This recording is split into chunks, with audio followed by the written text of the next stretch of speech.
옛날 떡보라 불리는 머슴 총각이 있었다. 어린 나이에 부모님을 잃고 남의 집 살이를 하며 어렵게 살았지만 느긋한 성격에 배포가 커서 행동에 거리낌이 없었다. 어느 더운 여름날 떡보는 바람이 솔솔 부는 나무 그늘 아래에서 대자로 누워서 낮잠을 잤다. 코까지 드르렁 골면서 신나게 잠을 자는데 주인이 발견하고 버럭 소리쳤다. 이놈아, 또 하란 일은 안 하고 여기서 퍼질러 자는 게냐? 잠에서 깬 떡보는 그냥 실실 웃기만 했다. 그 모습에 주인은 어이가 없었다. 아니 이놈이 정신이 나간 게냐? 왜 실실 웃고만 있어? 어르신, 제가 아주 황홀한 꿈을 꿨답니다. 아주 기가 막힌 꿈이에요. 그 말에 주인은 궁금해졌다. 그래서 무슨 꿈이냐고 물었는데 떡보는 딱 잘라 이렇게 말했다. 에이, 아무한테나 함부로 얘기 못합니다. 아주 높으신 분이면 몰라도. 뭐? 주인은 그 말에 울컥 화가 났다. 그렇지 않아도 떡보 때문에 쌓인 게 많았는데 이번 기회에 한번 혼 좀 나와라 하고 원님에게 끌고 갔다. 이야기를 전해들은 원님이 꿈에 대해 묻자 떡보는 배짱 좋게 고개를 흔들며 말했다. 아유, 원님도 안 되겠네요. 제 꿈은 아무에게나 말씀드릴 수 없어요. 아주 높으신 분이면 모를까. 원님은 어이가 없었다. 머슴 주제에 이런 배짱을 부르다니 별스럽지 않게 생각했는데 울컥 화가 났다. 괘씸해서 당장 요절을 내고 싶었지만 마땅한 죄가 없었다. 그래서 혼 좀 크게 나보라고 감사에게 끌고 갔다. 그런데 떡보는 감사 앞에서도 절대 꿈 내용을 말할 수 없다고 버텼다. 대체 무슨 꿈이기에 이리 배짱을 부리는지 모두 기가 막혔다. 머슴의 꿈에 관한 이야기는 널리 퍼져서 떡보는 임금님 앞으로까지 불려가게 됐다. 임금님은 호기심 가득한 목소리로 물었다. 그래, 이제 말해보거라. 무슨 꿈을 꾼 것이냐? 그게 떡보는 잠시 망설이다 눈을 질끈 감고 말했다. 송구합니다, 전하. 아무래도 안 되겠습니다. 말씀드릴 수 없습니다. 뭐라? 전혀 예상치 못한 대답에 임금님은 자신이 잘못 들은 게 아닌가 싶었다. 그러자 신하들이 버럭 소리쳤다. 이놈! 여기가 어느 안저인 줄 모르느냐? 전하, 당장 저놈을 옥에 가두겠습니다. 그렇게 해서 떡보는 옥에 갇히게 되었다. 당장 꿈 내용을 밝히지 않으면 목숨이 위태로웠지만 떡보는 쉽게 말할 수 없었다. 아, 어쩌다 이렇게 됐지? 정말 황홀한 꿈이었는데 그 때문에 죽게 되다니. 하지만 그 꿈 얘기는 말할 수 없어. 그때 그 앞에 무언가 빨빨거리며 지나갔다. 태어난 지 얼마 안 된 작은 생쥐였다. 생쥐는 위태롭게 대들보 위까지 기어 올라가더니 휘청거리다 떨어져 죽고 말았다. 죽었나? 떡보가 손으로 톡톡 건드려 봐도 생쥐는 전혀 움직임이 없었다. 죽어버린 것이다. 그때 쥐구멍에서 나온 어미쥐가 생쥐를 보고 흠칫 놀라더니 다시 구멍으로 들어갔다. 그리고 금빛 막대 하나를 입에 물고 나왔다. 금으로 만든 자 금척이었다. 떡보가 이상해서 지켜보니 어미쥐는 금척으로 죽은 생쥐의 몸을 이리저리 재는 것 같았다. 그러자 놀랍게도 죽은 생쥐가 다시 살아나 움직였다. 뭐야? 살아났잖아? 쥐들이 사라지기 전에 떡보는 재빨리 몸을 움직여 금척을 빼앗았다. 우와, 이게 웬 횡재야? 이런 보물을 얻게 되다니. 역시 그 꿈 덕분인가? 그런데 밖에서 들리는 소리들이 심상치 않았다. 가만히 귀 기울여 보니 공주님이 갑자기 죽는 바람에 상을 치르게 됐다는 내용이었다. 공주님이 죽었다고? 혹시 이걸로 살릴 수 있을지 몰라. 떡보는 절호의 기회라고 생각하고 자신이 죽은 공주님을 살릴 수 있다고 소리쳤다.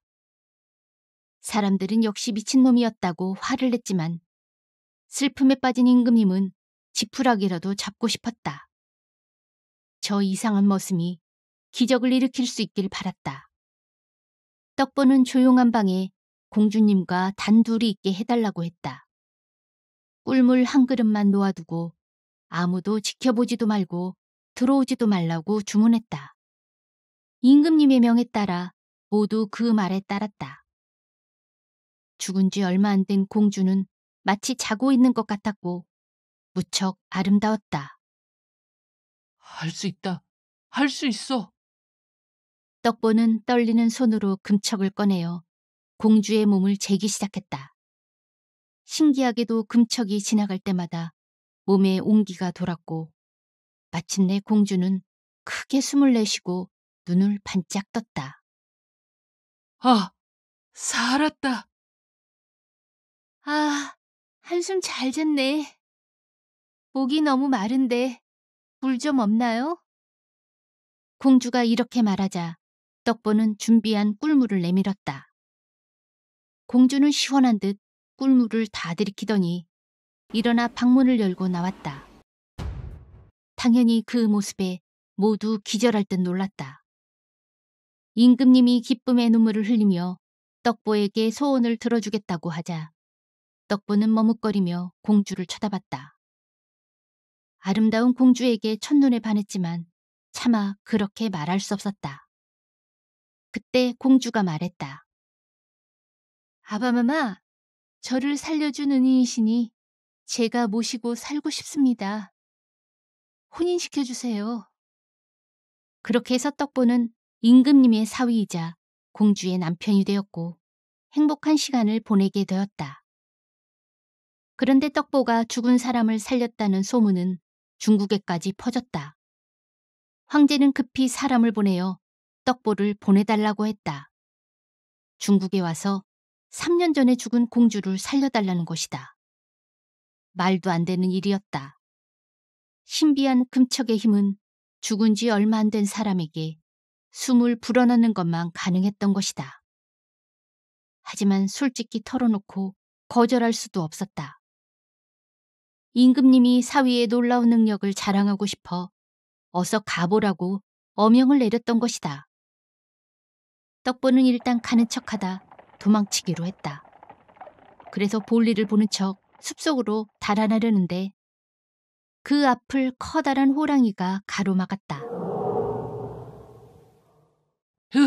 오락이. 떡보는 여기서 이렇게 죽는구나 싶었지만 마지막으로 호기를 부려 고함쳐 보았다. 이놈, 썩 물러가라.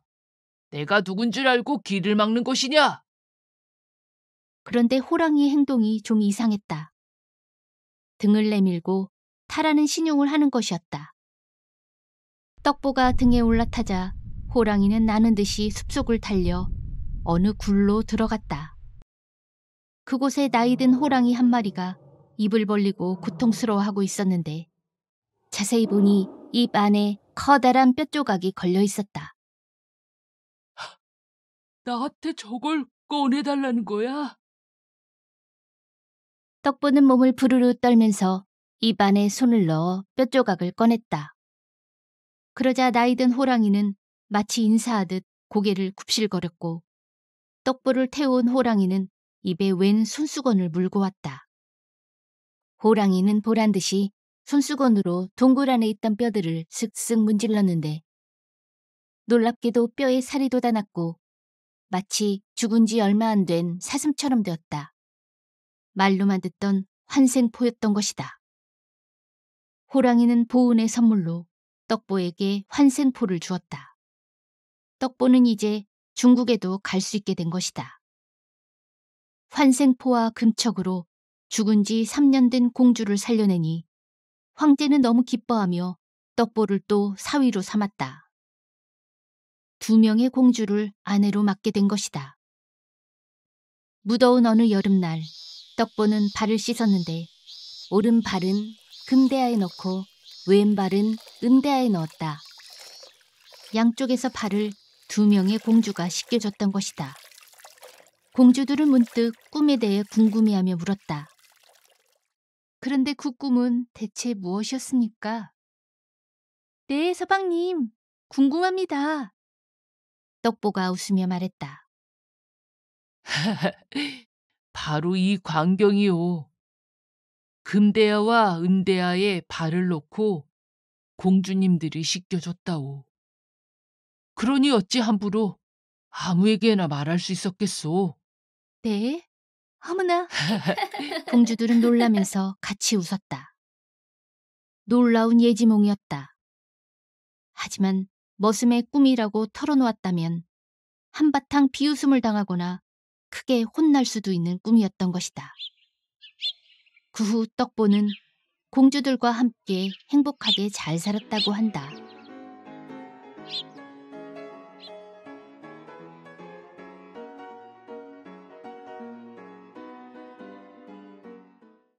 아이고, 그게 어떤 보물인데. 그 떡보란 놈 대대로 전해온 우리 가문의 보물을 뺏어가다니. 아이고 분해.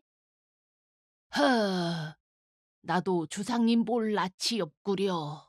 그래도 여보, 3시간이나 곡기를 끊으면 어떡하오? 밥알 하나 안 넘어가요. 그 떡보놈이 승승장구하는 꼴을 보니. 그리고 내 탓이잖아요. 우리 막둥이 살린다고 너무 정신없어서. 내가 다시 가져왔어요. 보물이요.